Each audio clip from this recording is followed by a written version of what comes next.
You don't need to go to Mars in order to explore our solar system. Hello, I'm Taylor Aquino, and my partner Alan Tang and I urge you to vote against the resolution. Resolve that the U.S. federal government should substantially increase space exploration through support for prioritization of the exploration of Mars. I would like to restate our contentions that Alan discussed, starting with the expenses. NASA's flagship mission to land a nuclear-powered next-generation rover on Mars is facing development problems and ballooning costs that could threaten its scheduled launch next year. NASA's Administrator Michael Griffin told a congressional hearing this month that engineers had to redesign the heat shield on the Mars Science Laboratory after tests showed that the protective layer would not survive entry through the Martian atmosphere. The extra work is expected to add $20 to $30 million to the $1.8 billion price tag, already $165 million over budget, MSNBC. This argument alone proves that we are already doing enough for the Mars program by putting in so much money to it. It also proves that further expeditions are not practical because of the safety hazards, the consistent delays, and the extra cost. Our second contention deals with inherency. The status quo dealing with the exploration is good enough where it is right now. Substantially increasing it means that we are adding more money to it and putting in a lot more work.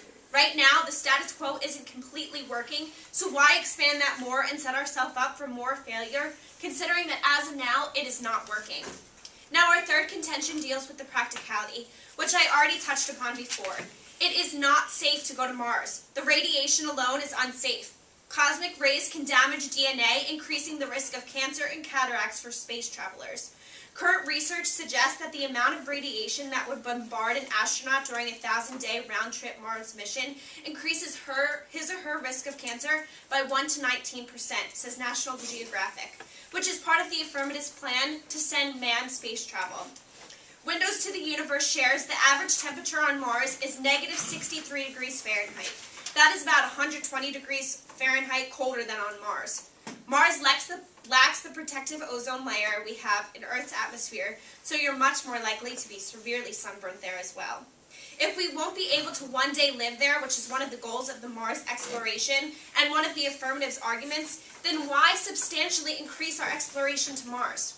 Now, the affirmative side brought up their plan of riding an asteroid to Mars.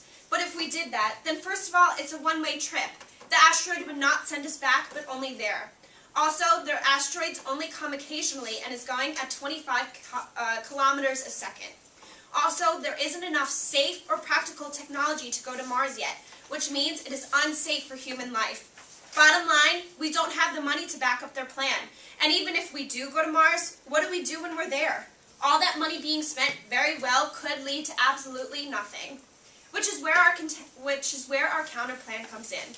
Since we don't have a safe space shuttle to go to Mars, we have to make a long-term one that can go to asteroid belts and beyond. Asteroids have lower gravity that would greatly reduce the cost and risk of landing compared to much deeper gravity wells of Mars, and simplifies construction technologies and reduce structural strength requirements. Also, material mined from the asteroids could be a basis for trade economy, and precious metals may even be returned to Earth or other colonized worlds from asteroid mines for economical gain.